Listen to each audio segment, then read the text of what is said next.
we would now like to look at error estimates associated with the integral test.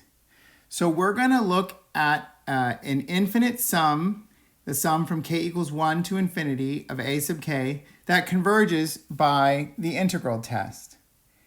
Now, that tells us that the terms a sub k are actually equal to some function f evaluated at k, where f is going to be decreasing,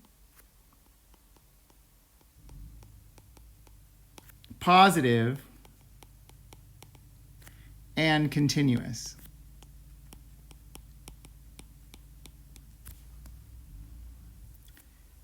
That's so that we can apply the integral test.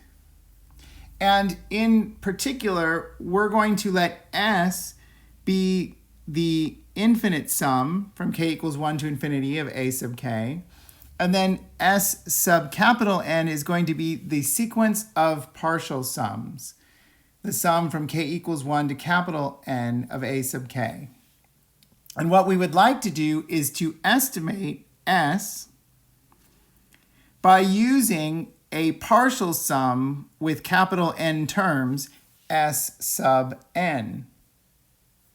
And we want to know how large is the error in estimating S with S sub n. So we're going to define the error to be the difference between the exact sum and the estimate using n terms. So our error is going to be S minus S sub n. Well, if we take the infinite sum and then we subtract the partial sum with n terms, then what we're going to have left is all of the terms that start with n plus 1 and go to infinity. And that will be our error. Now, our goal is going to be to come up with some sort of bound on that error to understand how large that error could possibly be. So we're going to do something similar to what we did when we were trying to show that the integral test works. And that is, we're going to think about our sum from k equals 1 or n plus 1 to infinity of a sub k as being a right-hand sum for the integral, and this integral will be the integral from n to infinity of f of x dx. And that is because we can think about our terms a sub k as being f of x sub k, and then the delta x that we're going to use is going to be a delta x of 1. So let's look at what the right-hand sum in this case looks like. So a right-hand sum would start with a height of f of n plus 1. That would be a right-hand sum estimating our integral starting at n and going to infinity. Okay, so the first rectangle has a height of f of n plus 1. Our next rectangle would have a height of n plus 2, and our next one would have a height of n plus 3, and then n plus 4, etc. f of n plus 3, f of n plus 4, etc. So what we're going to do is we're going to have a right-hand sum here that estimates the integral with a delta x of 1, and we're going to see that that green area is represented by the right-hand sum from k equals n plus 1 to infinity of f of x sub k.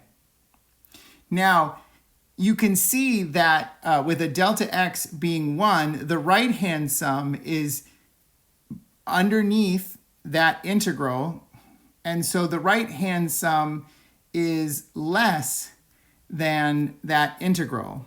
And since the right-hand sum in this case is equal to s minus s sub n, so this right-hand sum is equal to s minus s sub n, we can say that the error s minus s sub n is less than the integral. It's less than the integral from capital N to infinity of f of x dx.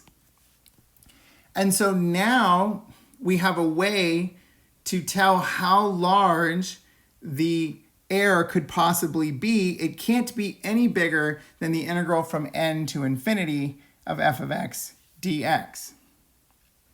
But we can also play this game by thinking about this same sum as being a left-hand sum, but it's a left-hand sum for a slightly different integral. It's an integral from n plus 1 to infinity of f of x dx. So I'm going to say that the left-hand sum for that integral is the sum from k equals n plus 1 to infinity of f of x dx, delta x, excuse me. Then the delta x in this case is going to be 1. So let me draw out what the left-hand sum for an integral that starts at n plus 1 looks like. So the left-hand sum would start at n plus 1 so that the height of the first rectangle is f of n plus 1. And then the height of the next rectangle is f of n plus 2. And the height of the next rectangle is f of n plus 3, etc., etc.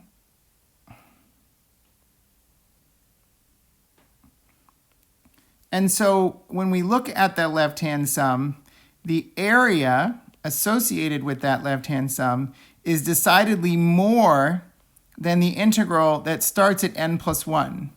So note that this left-hand sum is the same as the right-hand sum before, but now our integral starts at n plus 1 instead of starting at n.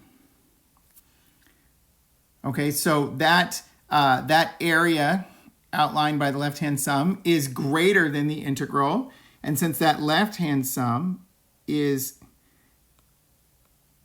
equal to the error s minus s sub n, we can say the error is going to be bigger than the integral from n plus 1 to infinity of f of x dx. And so now we have a tight bound on the estimate of our error from the integral test.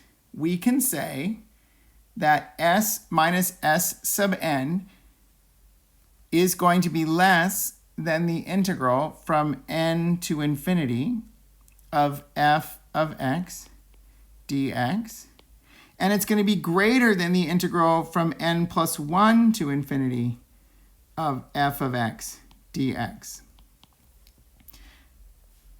And so this gives us a tight bound on the error. It tells us it can be no more than the integral from n to infinity, but it has to be at least as much as the integral from n plus 1 to infinity of f of x dx. Clearly, the integral from n to infinity is going to be larger than the integral from n plus 1 to infinity because f of x is a positive function, so the integral from n to infinity is going to have more area. So let's put these error estimates into practice. Okay, let's look at an example. Okay, we want to find an upper bound on the error when we use the sum from k equals 1 to 50 of 1 over k cubed to estimate the sum from k equals 1 to infinity of 1 over k cubed. So here what we're going to do is we're going to use the first 50 terms of that series to estimate the infinite sum. And what we want to do is we want to apply this error estimate for the integral test. Okay, so we know that the sum of 1 over k cubed converges by the integral test. You could take the integral from 1 to infinity of 1 over k cubed, or 1 over x cubed dx, And you can show that that integral is finite, and so therefore that series converges by using the integral test. Okay?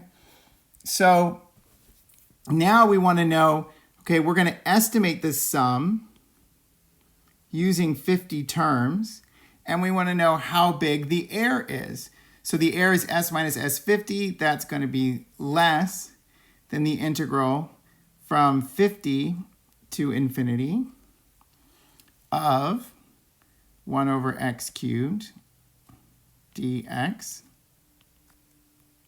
And we're going to find that that is actually the limit as b goes to infinity of the integral from 50 to b of 1 over x cubed dx.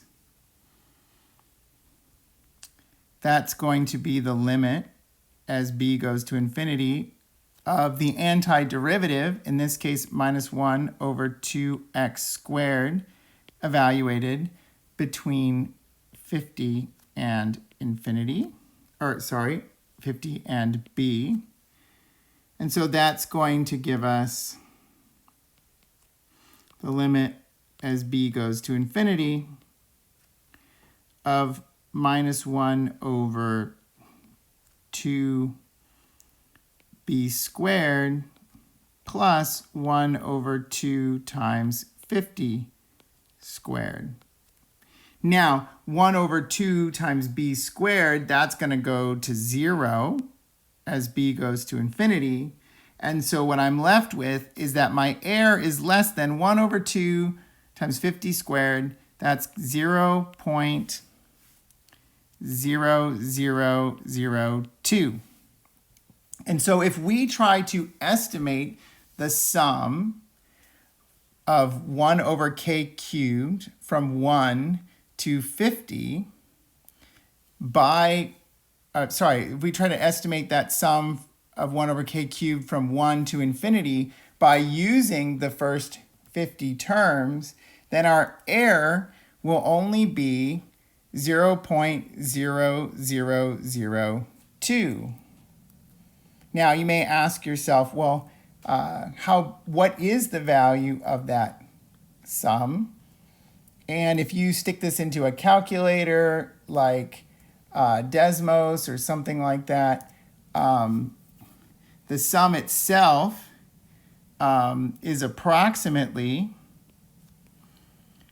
1.2019, and we can say that the error is no bigger than 0.0002. Okay, so it's very easy to see that this sum is approximately 1.2019 and plus or minus maybe 0.0002. Okay, so that's one way that you can use these error estimates for the integral test.